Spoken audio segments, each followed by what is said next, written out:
હાલો નમસ્કાર મિત્રો, હું છું હોનાભાઈ. મારા નવા વિડીયોમાં બધા દર્શક મિત્રોનું હાર્દિક સ્વાગત છે. ને આજે આપણે આવ્યા છીએ મસ્તરામ ધારાએ, પરંતુ અત્યારે 12:30 થી 1 વાગ્યાનો સમય થઈ ગયો, એટલે કથા વિરામ લઈ જાય ને હવે 3 વાગ્યા પછી કથા શરૂ થાય. પણ અત્યારે આપણે આવ્યા એટલે હવે કથાનો માહોલ તમને બતાવીએ. અત્યારે મહાપ્રસાદ લેવાનો હોલ્ટ પડી ગયો હોય છે, તો એ બધું બતાવીએ. અને મસ્તરામ ધારાનું નૈસર્ગિક સૌંદર્ય આજે તમને બતાવવાનું છે, તો કન્ટિન્યુ વિડીયોમાં લાગી રહે.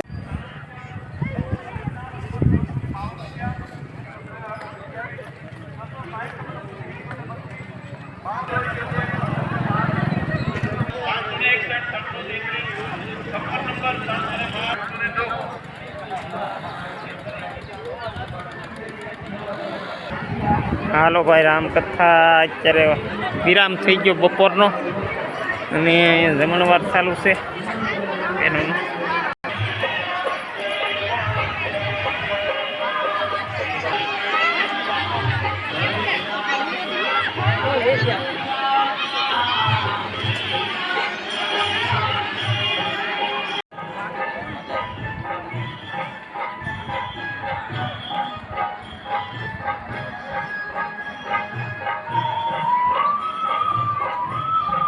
જો મિત્રો, સામે છે ને એ ટેકરી ઉપર રામાપીર બાપાનું મંદિર છે, અને અહીંથી દરિયાઈ બીચ જોવા જવાનું છે આપણે. તો દરિયાઈ બીચ જોવા માટે જઈશું, અને ઘણા જ યાત્રાળુઓ અહીંયા કથાનું રસપાન કરવા માટે આવેલા હોય, એ પણ દરિયામાં છે, એ પણ આપણે નજારો જોઈશું.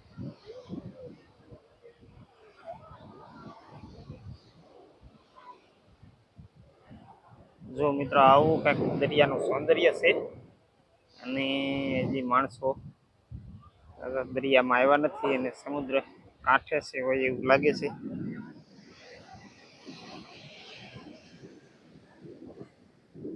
અહીંથી જો કથા મંડપનો નજારો આવો હોય છે સામે.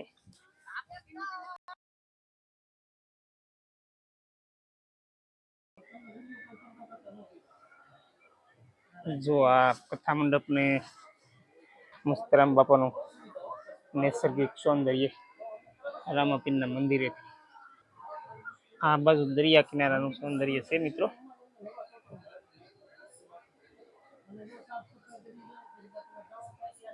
આમ જો પહેલો બતાય.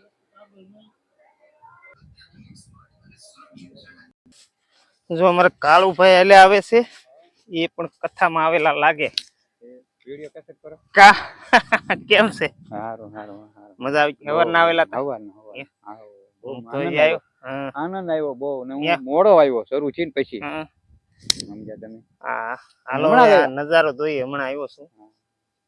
અહીંયા છે ને મિત્રો સબૂતરો અને સરસ મજાના પાણીના કુંડા પક્ષીઓ માટે છે આ ટેકરા ઉપર. અને આ બાજુ રાજપરા ગામ, એટલે અમારા ગોપનાથની બાજુમાં એ ગામનો નજારો. ને આ હાવ આપણે છે ને જો અહીંયા પડી જવાય ને એવું છે. આપણે આગળ નથી જવું, પણ હા મેં છે ને ત્યાં એક ખોડિયાર ગુફા આવી. હા મેં છે ખોડલ ગુફા અને રાજપરા ગામ બતાય છે મસ્તરામ ધારાની બાજુમાં. તો આ ખોડિયાર ગુફા, અહીંયા પાતાલ ખોડિયારમાંનું મંદિર છે, ઓલો ઓટો બતાય ને અહીંયા. અને હા મેં આ છે ને રાજપરા ગામનું શમશાન આગળ દેખાય છે, અને દરિયા કિનારો આગળ જતા ગોપનાથ આવે છે મિત્રો. તો આવું કંઈક છે સૌંદર્ય અમારા મસ્તરામ ધારાનું. અને સમુદ્ર લીલા લહેરખડી કરે છે સમુદ્રની. જો આમાં આગબોટ છે, પણ આમાં કેમેરામાં નહીં આવે, આગળ બહુ દૂર છે. અને આ હાવ દરિયા કિનારાનું નૈસર્ગિક વાતાવરણ વચ્ચે અમારું મસ્તરામ ધારા ધામ, અને આ છે રામાપીરની ટેકરી. તો હવે આપણે નીચે જઈએ અને અન્ય નજારો લઈ લઈએ.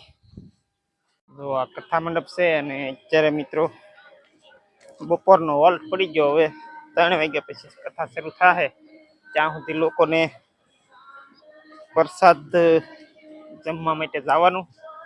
અને પછી કથા 3 થી 5 સુધી શરૂ રહે છે.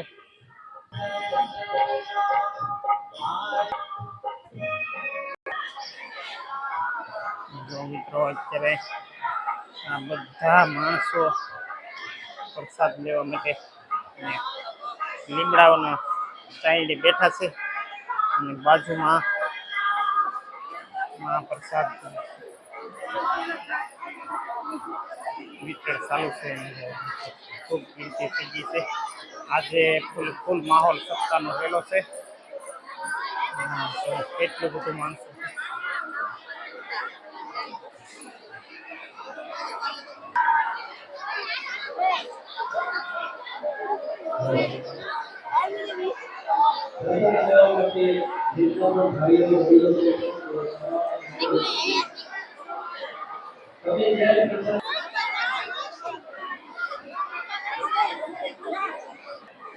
આ છે ને રામ મંદિર નિર્માણ થઈ રહ્યું છે અમારા મસ્તરામ બાપાના ધામમાં, મસ્તરામ ધારા. તો હજી કામ શરૂ છે. આ 2 વર્ષ પહેલાથી શરૂ થયેલું છે ને અત્યારે ચાલુ જ કામ છે. ચાલો મિત્રો, હવે આપણે મસ્તરામ બાપાની ગાદી મંદિર તરફ જઈએ, બાપાના દર્શન કરીએ.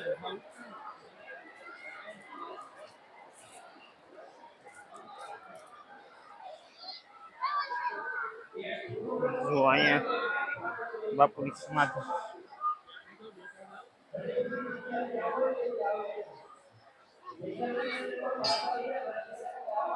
જય મસ્તરામ બાપા. જો આ બાપુની સમાધિ છે. અહીંયા બાપુ બેસી રહેતા અને આજુબાજુમાં કૂતરાઓને બિસ્કિટ ને પ્રસાદ નાખતા.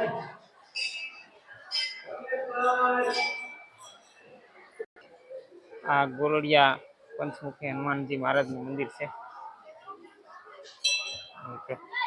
અને અહીંયા બાપુનો ખૂણો છે. જય મસ્તરામ બાપા. આ મિત્રો સતરિયું ગોઠવીને રાત્રે આમાં લાઇટ ડેકોરેશન સરસ મજાનું આવે છે. એ આપણે આગલા વિડીયોમાં પણ તમને દેખાડ્યું છે. ચાલો મિત્રો, તો આપણે અહીંયા બાપુએ 12 વર્ષ એકની એક જગ્યાએ બેસી અને તપશ્ચર્યા કરેલી. અહીંયા ગોરડિયા પંચમુખી હનુમાનજી મહારાજનું ખાલી સ્થાનક હતું અને અહીંયા ચારે બાજુ બાવળની ઝાડી, જંગલની ઝાડી હતી. એ વચ્ચે બાપુએ અહીંયા તપશ્ચર્યા કરેલી અને અત્યારે અમારું મોટામાં મોટું ધામ બની ગયું. અને દર વર્ષે અહીંયા ચૈત્ર મહિનાની અંદર રામકથાનું આયોજન હોય છે. તો આ અત્યારે પણ રામકથા ચાલી રહી છે અને આજે 8મો દિવસ છે. હવે 2 દિવસ જ બાકી રહ્યા છે, પછી પૂર્ણાહુતિ થઈ જશે. તો હાલો હવે આપણે આગળ જઈશું અને વિડીયો ફટાફટ જોતા રહેજો.